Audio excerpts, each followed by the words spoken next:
from one of the hadiths of the Prophet, peace be upon him, that he says that the Muslim is the one from whose tongue and hand the people are safe, and the believer is the one from whom the people's lives and wealth are safe. And I think this is quite contrary to what many people think about Islam. So for this reason, this hadith is very important for people to know about, and for Muslims to practice with it as well. And what does it mean that from whose tongue the people are safe? Because most of the sins of people are from their tongues, apparently. And we are told that the tongue is the thing that will lead to most sins and to lead people to the hellfire, the most of things. And many things that we say on our tongue, we can't bring back. So from our tongues, we can hurt other people, and we can destroy relationships, because many relationships are destroyed when people say things randomly and they didn't really think about what they were saying, or they say something to upset someone or hurt them, and they can't take what they said back, or someone can't forgive them. So some of these sins are things such as lying. Lying, of course, is saying something contrary to the truth, the opposite of what is really apparent. And this can damage relationships, it damages society, it makes people not trust each other. If we tell the truth, people will trust us, and they will know that when they ask us something, we will give them the right answer. So one of the main sins that people commit with their tongue is to lie. And another hadith says that the believer does not lie, And another of the sins of the tongue is backbiting. Backbiting is actually to say about another Muslim or another person something that they do not like, they would not accept to hear about themselves. And backbiting is usually when someone says it behind someone. For example, they talk about someone that this person is a stupid person, or they say something that, about this person, they would not like to hear about themselves. They describe them as a mean person, as a, even you can call someone a disabled person, or, they're not able to do such and such, or they're putting them down in some way. And it can also be when someone says it to someone's face as well, to tell someone that they are mean, they are aggressive, they are so forth. And backbiting actually takes our deeds away from us, and maybe gives them to the person we backbited. So we should stay away from backbiting and not describe people in a way that they would not like, unless there is a valid reason. For example, trying to identify someone, and we can't identify that person except to say, that person who has the funny hair, or they made their hair pink, and that's the only person who has pink hair, so immediately people know who you're talking about, or something like that. Or someone, they need to take their rights back from that person, so they have to explain to the judge about this person. So they explain about the person who has they have to explain in some way, this person is short, and they have grey hair and so forth. So in order to explain for some reason, or to complain about something that's happened, or for some valid reason for identification purposes, someone can say something. But other than that, Muslims are supposed to protect and respect the other people, and not to describe them in ways that they would not like. And of course, if someone describes someone in a way that they would not like and is actually not true, this is worse, and this is called slander. Slandering someone, which is worse than backbiting them, because it's not true as well. And falsely accusing people is another sin, and this comes from false, maybe someone doubts something, or they have a suspicion, and suspicion itself is supposed to be a sin too. We're not supposed to have suspicions about people without reason. I mean, if there is a specific reason and it seems that there's some sort of problem or danger, obviously we have to be careful in these times. But when there's no reason just to suspect someone or accuse them, we're not allowed to do like this. We should think well of other people. And other sins of the tongue, wasting time talking about things that are not have no benefit in. Some people, they sit for like 3 hours or more and talk about something that's got nothing to do with them. I mean, just gossiping randomly. I mean, even if someone does not mind someone saying that they are short, we don't need to sit for 3 hours to talk about someone's clothes or talk about what we ate today and what we're going to eat tomorrow. And this is wasting a lot of time. So this can lead to laziness and different things. So we should avoid these things, and asking about unimportant things as well. I mean, asking a lot of questions that have no real benefit to is something that a Muslim should not do as well. I mean, there are questions that people don't like to answer to, and there are questions that if people answer to, maybe it causes problems. For example, a lot of people nowadays, they like to go and ask people straight away about their age, about their money, where did they get their money, are they married, and why are they not married, and why don't they have children. And some of these questions people don't like to answer about themselves. They don't like to tell everyone, for various reasons.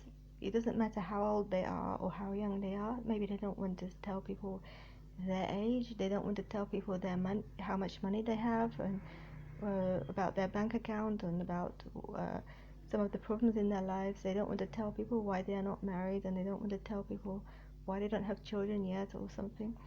So these kind of questions that people might feel sensitive towards, we should avoid from asking them.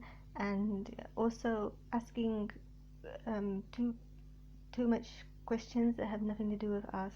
For example, about someone's money, how much they have, when we don't really need to know, and where they are going now, and where did they come from, and what other things that we have no relationship to us. So for this, there's another hadith that tells us that the Muslim is the one who speaks good or stays silent. So the general idea is, when we have something good to say, we should not hesitate to say it. When we have a compliment to someone, when we have an important question or something that we can say to someone that will make them more happy, or that will make them will guide them in some way, or that will help them in some way, we should not hesitate to say these things. But when we have something to say that may harm people or may break relationships, for example, namima is spreading gossip between people to break up relationships. This is a big sin, and we are told that the person who does namima will not enter paradise, not straight away, because this breaks up relationships. For example, going from one person and telling that person that someone has said something about them, and then going to the other person that this person said something about you too. These people will end up hating each other. And at the same time, these two people, there's a verse in the Quran that tells us that if an ignorant person comes with some news, then you should verify it before you end up harming someone.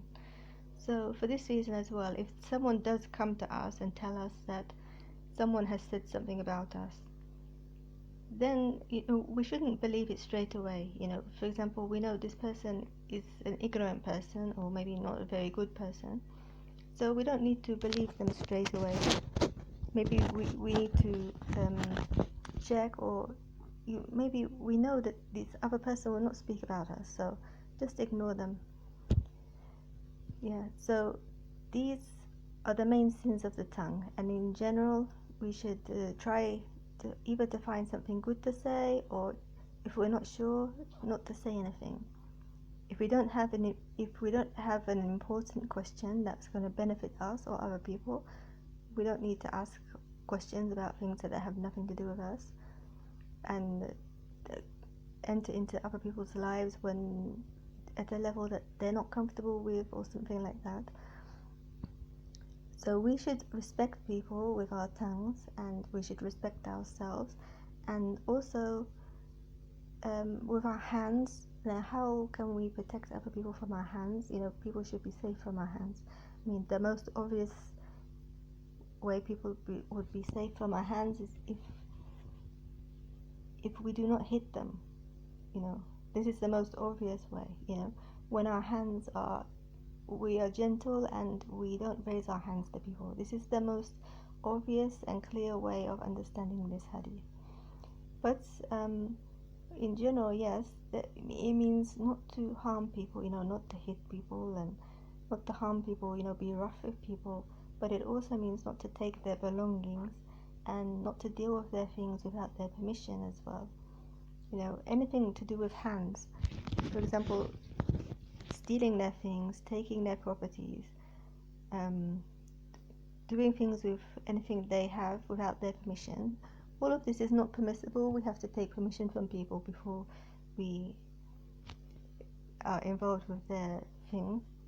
And of course, it involves at a stronger level, not taking people's lives as well. So a Muslim is not someone who will harm people or take people's lives without right, or hit people without any right, or do any harm to people.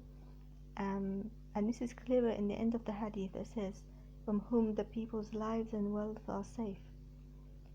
So people should not be afraid that they're going to lose their life for some insignificant thing that there's no reason, and maybe they will be beaten for no real reason, and maybe they'll have their property taken, their wealth taken, things that are theirs, their properties. People will enter upon it, people will steal their belongings. All of this, Muslims do not do. Whether someone is a Muslim or not a Muslim, this person, a Muslim, does not do that to people. And also, their wealth is safe. So that's not just in terms of stealing things and taking things, but a Muslim also is not someone who is all the time envious of people. Maybe we can be safe, someone will not take things with our hands, but at the same time, some people, we may be afraid from them, because every time someone has something good, they have a blessing, they have a new something or other, someone will come and be jealous and envious, and they will want it, and they will not really like somebody else to have it.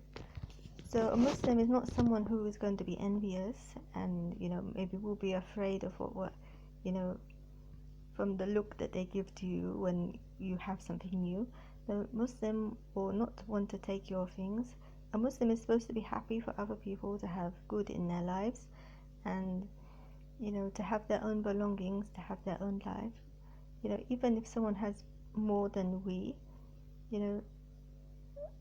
will somehow at some point have what we want as well. So a Muslim is the one whose tongue and hands of people are safe, and whose lives and wealth people are safe. So a Muslim should make other people safe around them, and this is another reason why Muslims, they say salam alaikum when they meet with each other, because salam alaikum has the meaning that you are safe with me. It has this meaning, peace be upon you, but it means that between them there is peace.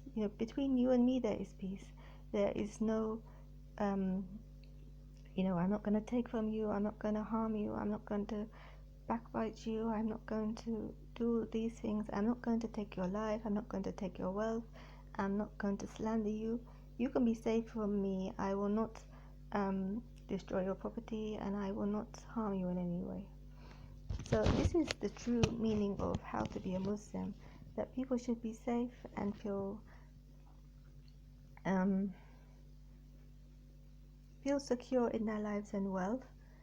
And hopefully, if anyone has any questions or if any comments, they will leave them. And if anyone likes this video and they find it helpful, please press like. And if you want to subscribe to the channel, please press subscribe.